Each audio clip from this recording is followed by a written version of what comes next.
The Anunnaki were just doing what they were best at, jumping from star system to star system, looking for planets with the fertility needed to create new life by means of accelerated evolution. The idea, as promised by their leader Anu, was to develop a utopian society. The day came when they hit an absolute jackpot by coming across a planet on the outskirts and backwoods of the galaxy, a planet that we call Earth. What a stroke of luck, considering that this planet was far away from the densely populated regions of the galaxy's center. They could now conduct their research and tests in private, away from the prying eyes of the Galactic Federation and its strict rules of conduct. The plan, as always, was to find the dominant species of the planet and engineer the genome to closer match their own, that is, the humanoid form. After all, this form seems to be the best suited for creating technology and advancing a high society. While rummaging this new planet, dwelling in the paradise of the Goldilocks zone, they saw that it was completely inhabited by bird-like reptiles, and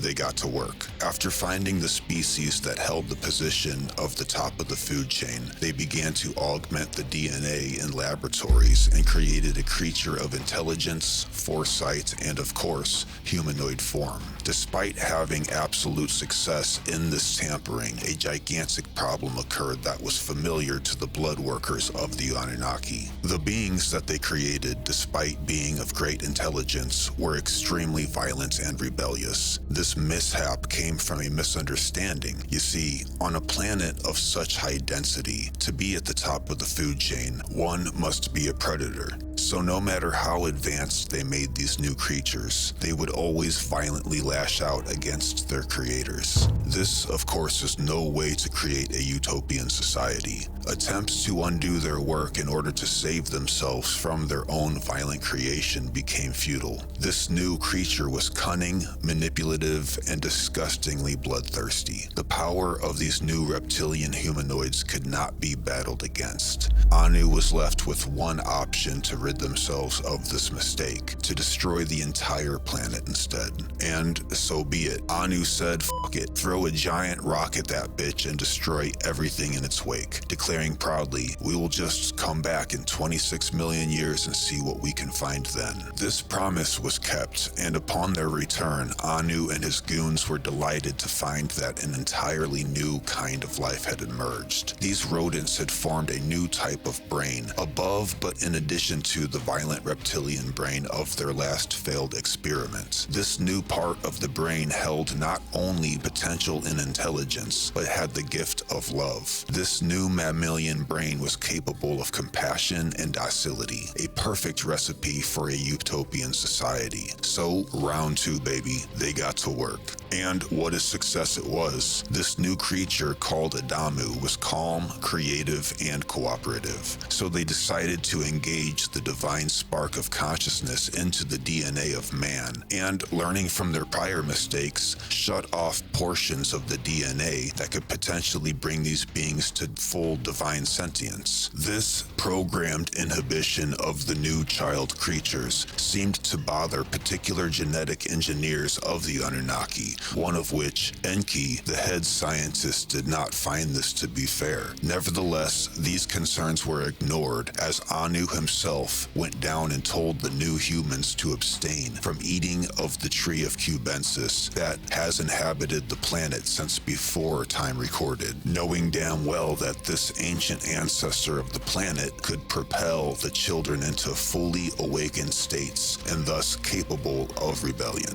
The new children of Enki's creation were then put to work. The entire species was told to mine gold and do labor day in and day out in order to keep their paradise and the programming necessary to ward off death. By now, it became clear to Enki and the other genetic engineers that Anu's promise to create a utopian society was a lie. They had been working for a clever con man. You see, deliberately isolated from the law put forth by the Council of Nine and the Galactic Federation, Anu had created a docile slave race to worship him and to do the dirty work. This broke the heart of Enki. After all, these people were his children, so he decided to come down and make clear to Adamu and his children that the plan of Anu was that of deceit. He encouraged forced them to eat from the tree of the Earth ancestors in order to bring them to full divine sentience. And, well, Anu was pissed. So pissed off that he again decided to destroy the planet, this time with a great flood. But this motion created a disagreement between the Anunnaki brethren, causing a war in heaven. The children of Enki were warned of this plan to flood the Earth so that they could be given the opportunity to live, and of course, one day evolve to the level needed to join the ranks of the Galactic Federation of Worlds. It was simply not fair to the new children to be wiped out, as they were now blessed with the divine spark of the Godhead. The war in heaven became such a mess that the Galactic Federation had to step in and kick all of the Anunnaki out of this particular solar system, leaving humans, of course, to their own devices, but also giving them a chance to advance at their own merits. For the first time, humans would be left completely alone in the universe, with the few and far between exceptions of trespassing civilizations that would sneak into the planet from time to time to either help nudge the children closer to God, or in more sinister cases, study this new form of genitalia that made procreation in such a high density possible. But after leaving the humans alone to be watched and rooted for, one gigantic problem became clear: a terrible and ignorant oversight that haunts us to this day. You see, when Anu threw that giant rock at the planet to destroy the extremely advanced reptilian first experiment, it only wiped out the surface of the Earth. And when they returned to create children from the new mammals, they underestimated the cunning of the terrible bloodthirsty reptiles. They forgot to look underground. After forming an entire civilization within the Earth, away from the law of the Federation, frankly a form of deceit that they picked up from Lord Anu himself, the reptiles had no choice but to continue on the only way that they knew how, as predators. The new children, called the human beings, inherited the surface of the Earth and were left alone,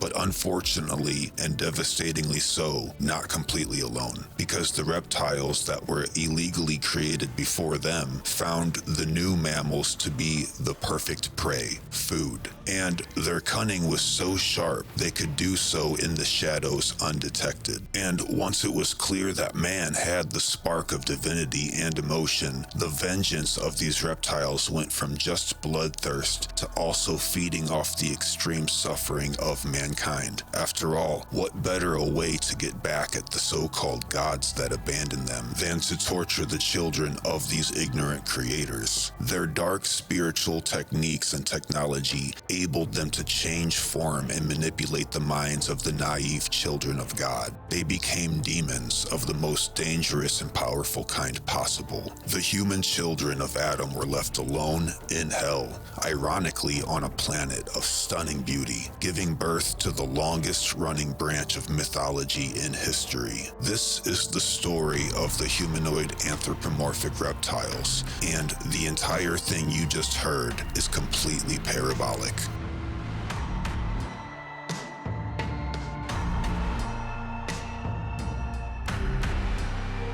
Well, that was absolutely terrifying. Thanks, Kregon. But hopefully you caught the end where I said that the story is parabolic. And what I mean by that is, despite how well it fits certain narratives, it most likely didn't literally happen like that. I basically took several puzzle pieces from here and there and used my own imagination to create that story. But being parabolic, it has a grain of truth within to point us at a deeper meaning. This doesn't mean that anthropomorphic reptilians are not real. In fact, if you want to see one for yourself, just take a short drive down the road to your nearest McDonald's. Because, literally speaking, McDonald's is the reptilians. Now, I realize that's gotta be the weirdest shit you've ever heard on a documentary, but let me explain. Before we can grasp the idea just put forth, we are going to need to look at a bit of mythology to help carry this message over. If you guys remember the game Mortal Kombat, you'll know there was a character named Reptile that could change form and was the most brutal character on the game. This is interesting considering the oral traditions and manuscripts of the ancient past. Chilean myth speaks of the Cherufe, a species of reptiles that can change form, living underground and had an appetite for human flesh, particularly children. One of the oldest deities depicted in Egyptian hieroglyphs is Sobek. The Egyptians feared this hybrid creature especially above all others because of its strange powers. Native American folklore speaks of the Shete, who were, as strange as it sounds, genetic engineers who lived in subterranean cities under the United States who have been here long before humans. And sages of Sumerian times have actual chronicles speaking of a serpentine beast that would shapeshift into many different forms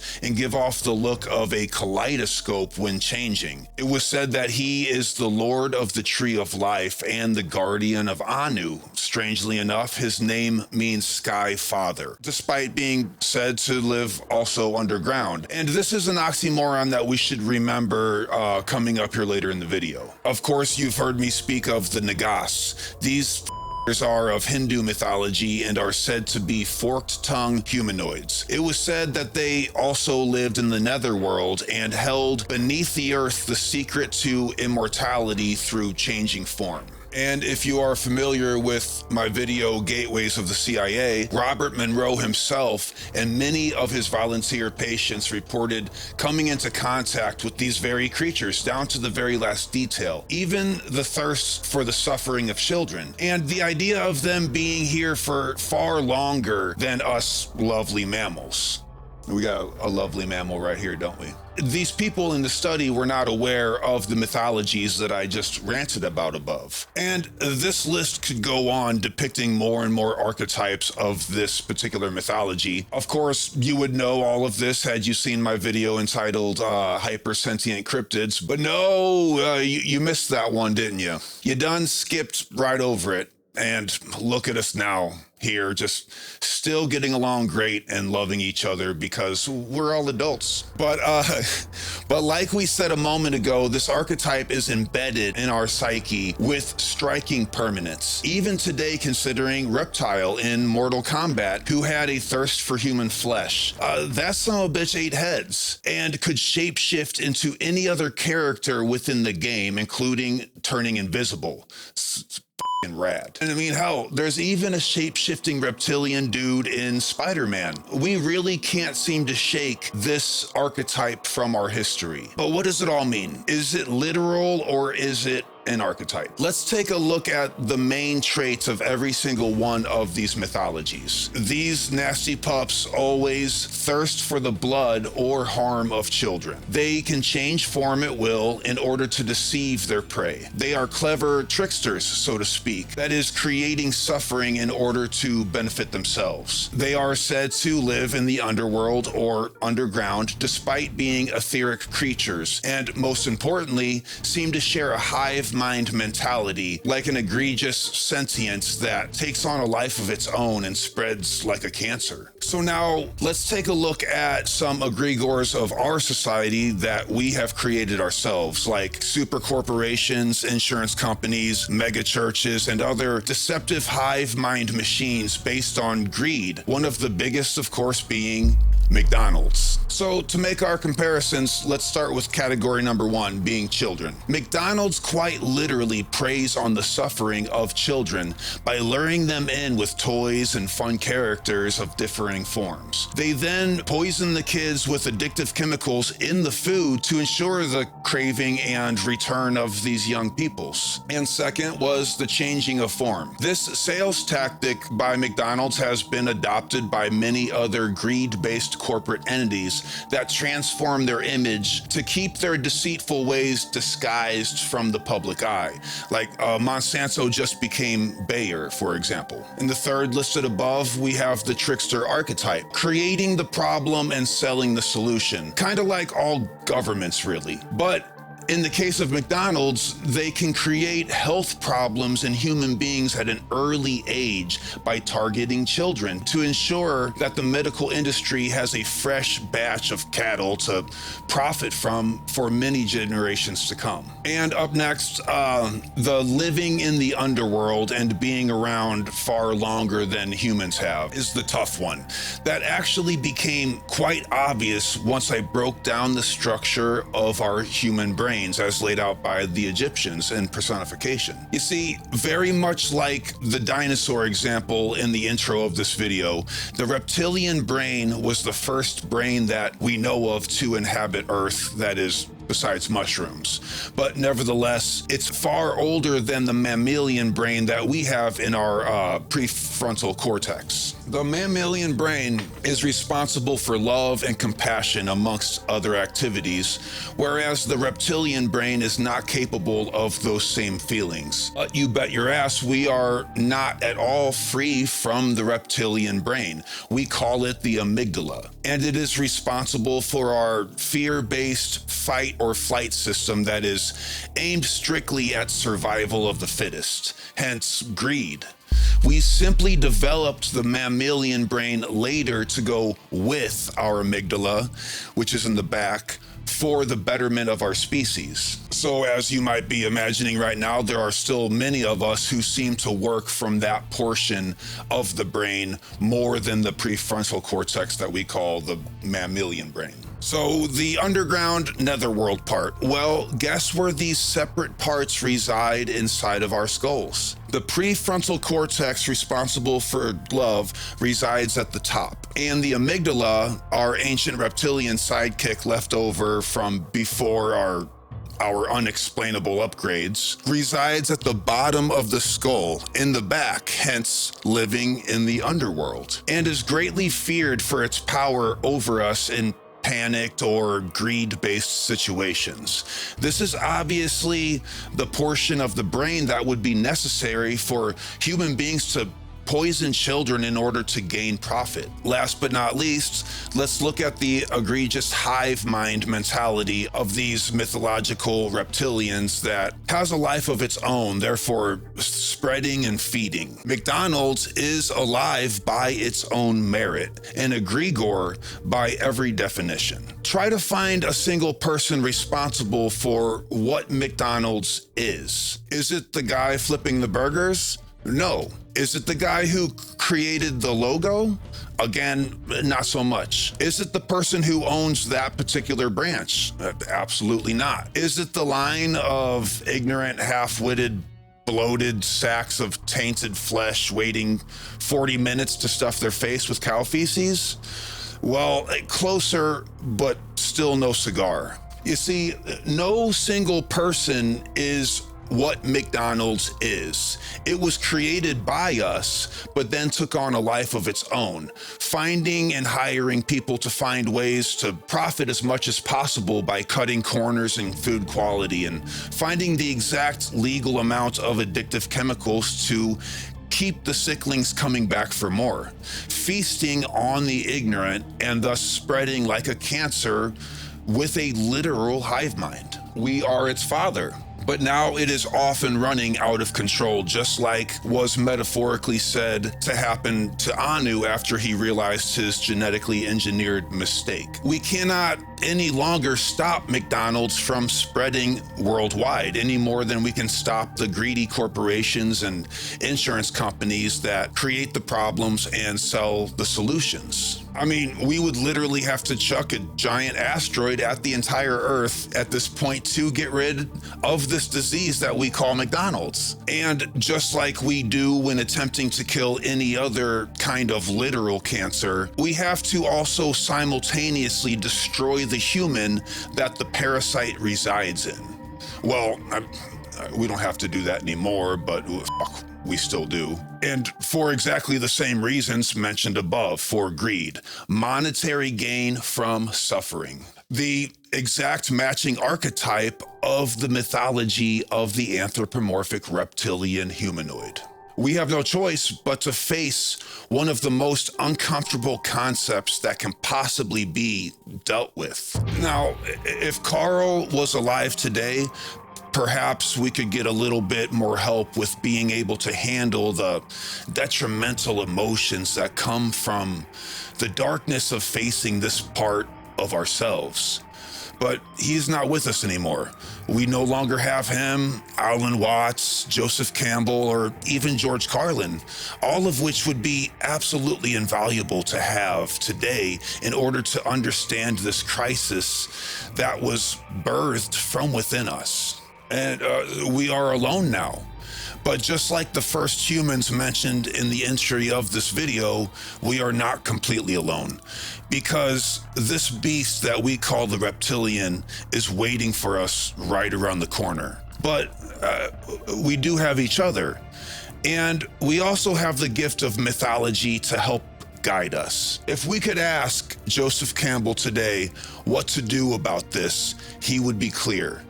He would refer us to one of the oldest myths in history about facing the dragon, the serpent that hides at the mouth of the cave that we must defeat in order to get to the treasure in the back. There is no going around the cave. The only way through is through the dragon that we must slay. And how do we slay this dragon, one might ask? Well, to answer that question, I'm gonna go with another deceased man's advice and his immortal words that very simply sum up in one sentence exactly how to change the world for the better, because I'm looking at the man in the mirror and I'm asking him to change his ways.